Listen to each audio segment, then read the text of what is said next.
What happens when a successful Black CEO walks into his own store undercover, only to be ignored, judged, and disrespected by his own staff? What he discovers shakes the very foundation of his company and sparks a transformation no one saw coming. This is a story about humility, accountability, and reclaiming the values that matter most. The morning air in Cedar Heights buzzed with the hum of weekend life lawnmowers, barking dogs, and the distant clatter of shopping carts in suburban plazas. At the edge of the parking lot sat a weathered sedan, dust clinging to its windows, sun peeling faint scratches into its faded hood. Inside it sat a man quiet and still staring at his reflection in the rearview mirror. This was Elijah Monroe, founder and CEO of Horizon Marketplaces, one of the fastest growing retail chains in the southern U.S. But today Elijah wasn't stepping into a boardroom or arriving for a ribbon cutting. He wore no suit, no tie, just a worn hoodie, faded jeans, and a baseball cap pulled low to mask the sharpness of his gaze. He had driven from Baton Rouge the night before, unable to sleep, gnawed by a question he could no longer ignore. What had his company become when he wasn't looking? Rumors had reached him, subtle complaints, quiet whispers, a tone in the emails from customers that had changed over time. They spoke not of products or prices, but of being ignored, dismissed, judged. Especially in one location, the very first Horizon store he'd opened outside Louisiana, a location that was supposed to be a beacon of inclusion. He stepped out of the car and zipped up his hoodie. Today he wasn't Elijah the executive. Today he was just a man named Eli.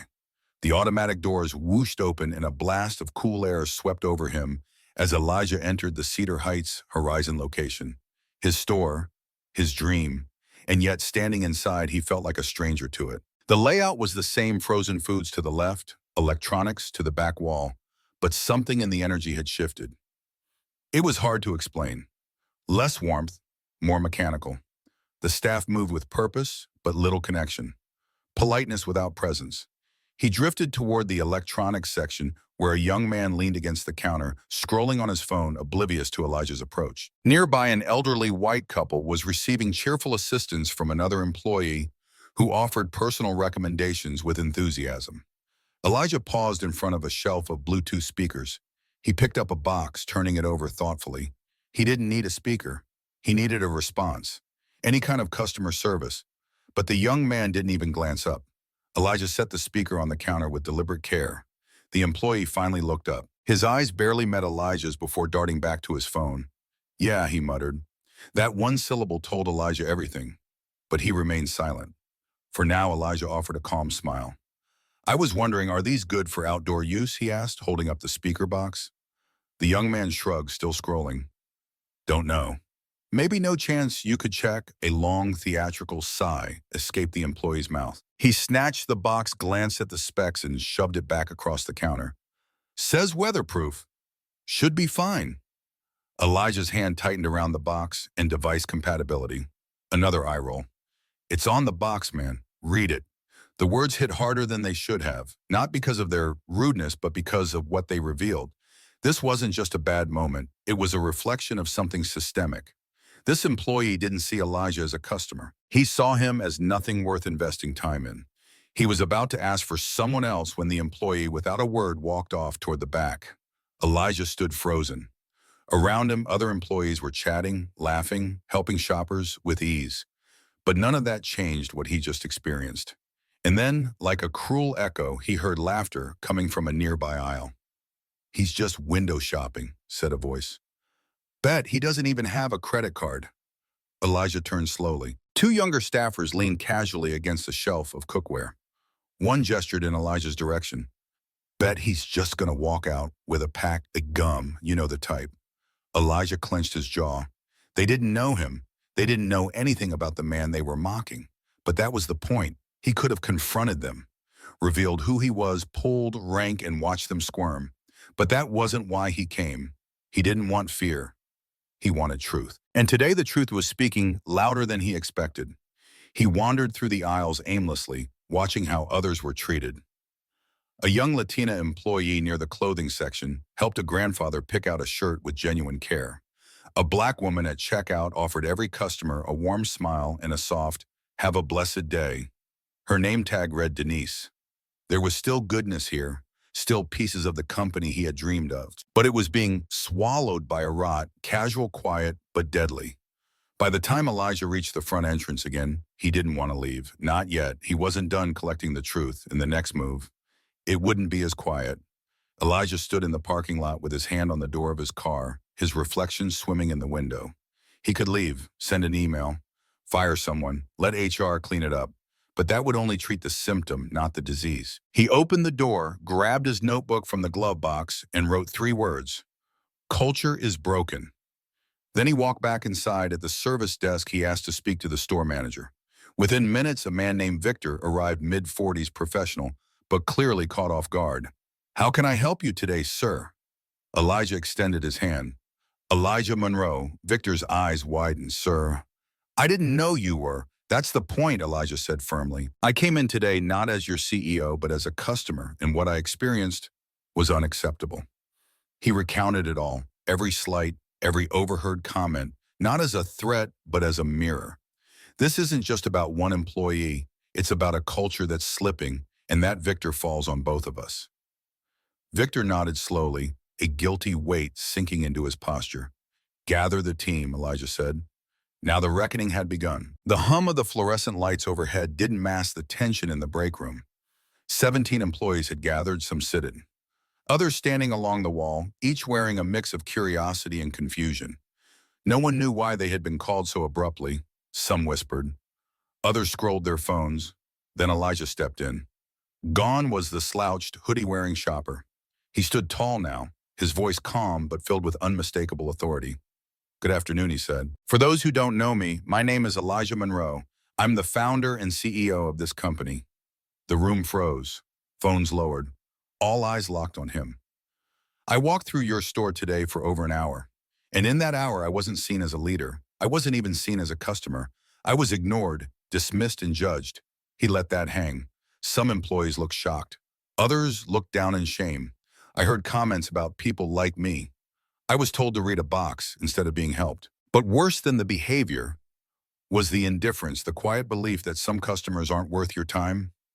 No one moved. Elijah's voice didn't rise, but its impact was seismic. He had everyone's attention now.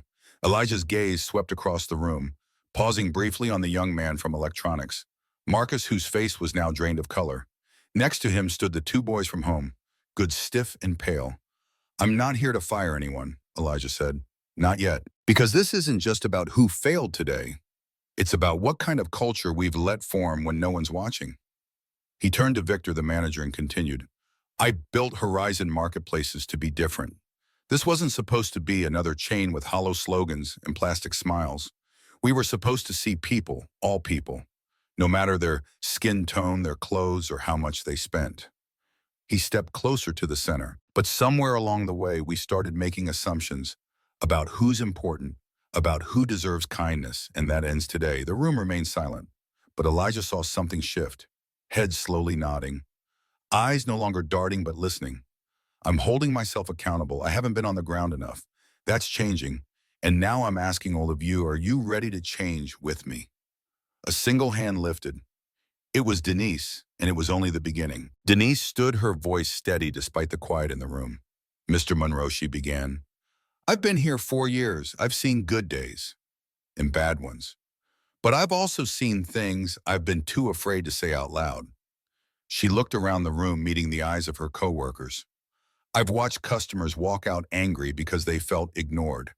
I've heard the jokes about people from certain neighborhoods. And I've seen good employees give up because they felt their kindness didn't matter. She turned back to Elijah. But I stayed because I believed in this company. In what you built, I just didn't know how to bring it back. Elijah nodded, his throat tight. You just did. That moment, unplanned, unrehearsed, struck a deeper chord than any policy ever could. It wasn't just Elijah who had returned. It was the soul of the company starting to breathe again. He stepped beside Denise and faced the staff. Voices like hers are what we need more of. Not silence, not judgment, but truth and care. And for the first time that day, Elijah saw something new in the eyes around him, belief. Elijah pulled a folded paper from his pocket and opened it on the break room table. Starting next week, he said, we're launching mandatory workshops across all Horizon stores on bias training, customer care, and dignity in the workplace. No exceptions. He looked at Marcus, then at the others who had laughed. This is your second chance, but there won't be a third. He turned to Victor, the store manager. And I'll be making unannounced visits across our locations. This isn't a warning. It's a promise to be present, to listen, and to lead from within. Then his tone softened. I'm not interested in perfect employees. I'm interested in decent people. People who understand that small moments of kindness matter more than big slogans. He paused. I'll also be opening a direct feedback line, anonymous and secure. If you ever see injustice, disrespect, or neglect, speak up. No more silence. The employees exchanged glances, some nervous, some hopeful. Elijah could see the shift in posture, the way eyes met his with more conviction. This wasn't just a lecture, it was a new beginning. The meeting slowly dissolved, employees heading back to their stations with more reflection in their steps than when they entered. But Elijah lingered, making his way to Denise at the register. Thank you, he said quietly. You reminded me why I built Horizon in the first place. She smiled modestly. I just try to treat people the way I'd want my own mama treated Elijah. Nodded, a lump forming in his throat. As he stepped back outside, the sun had dipped slightly, casting long shadows across the parking lot. But inside him, something felt lighter, renewed. This day had exposed a crack, but it had also opened a door. Elijah didn't just reclaim control of his company, he reignited its purpose. And from this point forward, no customer, no matter how quiet, how different, or how underestimated, would walk into Horizon without being seen. Word spread fast. Within days, Elijah's surprise visit became the talk of not just the Dallas store, but the entire company. Managers whispered about it on morning calls. Some were worried, others inspired. In-store, the shift was immediate. Employees stood straighter. They greeted customers with more warmth. Even Marcus, the once dismissive electronics clerk, showed up the next day in a pressed shirt, noticeably quieter, noticeably humbled. But for Elijah, this wasn't about optics. He was already on the road visiting another store unannounced. In Baton Rouge, a cashier nervously stumbled through a greeting. In Phoenix, a floor associate guided an elderly man with such care that Elijah made sure to compliment her in front of her manager. What began as undercover accountability was quickly becoming a cultural reset. But with each visit, Elijah also noticed another truth. His people wanted to care, they just didn't always feel empowered to do so. The training programs launched, anonymous surveys began arriving in his inbox with honest feedback, including stories of overlooked biases, wage inequality, and even store-level cliques that excluded newer staff. Elijah didn't flinch. He read every word. Because fixing culture wasn't about looking good on paper. It was about earning back trust. 2 weeks after his first visit, Elijah returned to the Dallas store, this time as himself in a sharp charcoal suit. The mood inside was different. Customers were greeted more sincerely. Shelves were neater. Staff looked focused but not fearful. Still, Elijah didn't arrive for applause. He walked straight to the electronics counter. Marcus was there, this time on his feet, helping a young father pick out headphones for his daughter.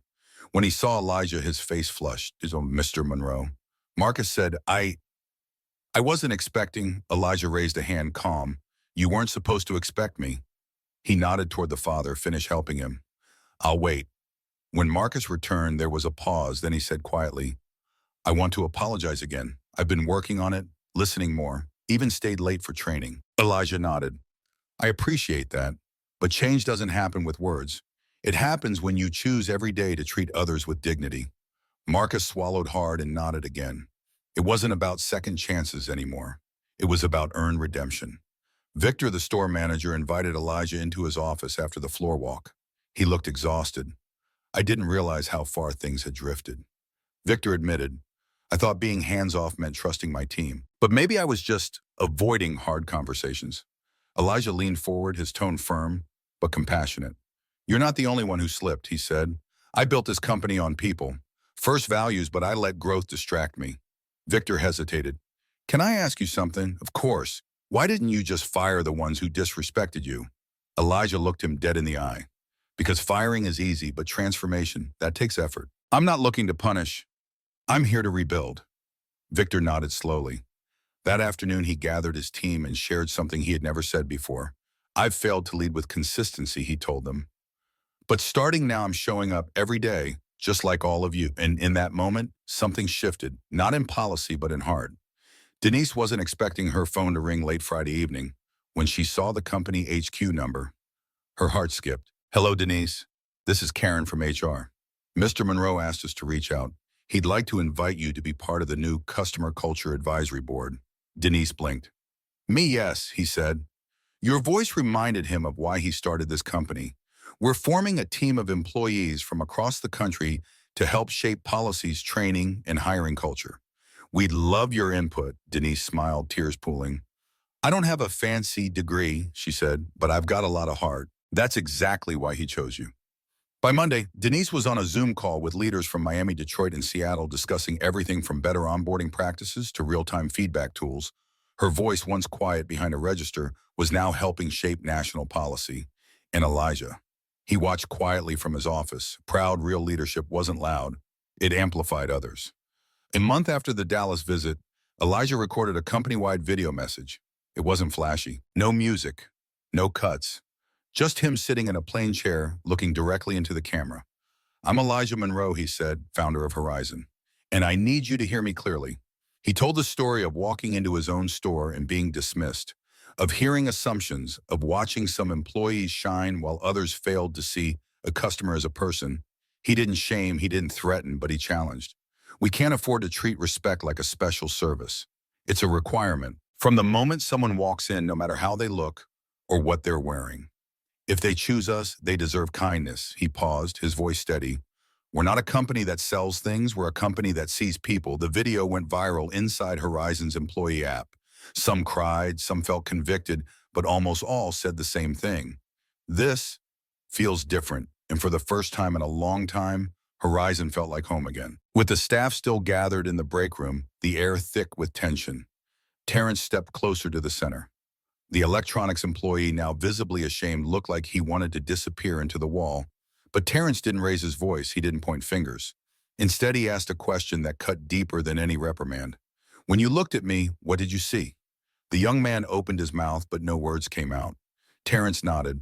That's what I thought. And that silence, those assumptions, they cost us something far more valuable than a sale. He paused, scanning the room. It cost us trust, identity, reputation. Brian, the manager, stood beside him, equally subdued. We're going to rebuild, Terence continued, but it starts with recognizing we have work to do. Not just here in Dallas, but across every branch of this company. Every customer, no matter how they look, deserves to be treated with dignity. The employees remained quiet, some nodding slowly. The weight of the conversation had landed, and not just as a lecture, but as a call to action. Terence didn't want apologies. He wanted commitment, because this wasn't just his store, it was their responsibility too. That night, back at his hotel, Terence opened his laptop and began drafting a company-wide directive. His fingers flew across the keyboard. No assistant, no PR polish, just his words. The subject line read, "We begin again together." In the email, Terence outlined what he had experienced at the Dallas store without naming names or singling out anyone. He spoke about bias, accountability, and culture. Drift. But more importantly, he offered a path forward, effective immediately. Every store would undergo new training, bias recognition, empathy building, customer-first engagement. Not just online modules, but in-person workshops, group reflections, and one-on-one coaching with trained facilitators. HR would expand their anonymous reporting system. Quarterly visits would resume by Terence himself unannounced. He closed the email with this. I started this company with the dream that we could build something that didn't just sell products, but elevated people. If we've strayed from that, then I own it, but we fix it together.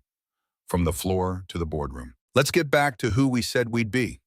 He clicked send, and with that change began not with a scandal, but with a story shared honestly from the top.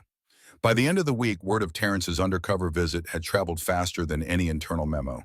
Some stores were rattled, others were inspired, but all were alert. In San Diego, a floor supervisor at a struggling branch restructured their morning huddles to include a customer gratitude circle. In Atlanta, a cashier started documenting small acts of kindness among staff, pinning them to a respect wall near the break room. Even the warehouse teams in Ohio began holding peer-led empathy talks. But not all the ripples were easy. Some managers felt defensive, others resistant. A few resignations rolled in, employees unwilling to adapt to the new direction. Terence didn't fight it, he welcomed it. If they weren't on board, better to clear the way for those who were. He personally flew to 3 more stores that month. Quiet visits, honest observations. What he found was a company in motion, a slow, imperfect return to its roots, and at the heart of it, a story, one man. One moment, one store that showed the cracks, but also sparked the rebuild 2 months later. Terrence returned to the Dallas store.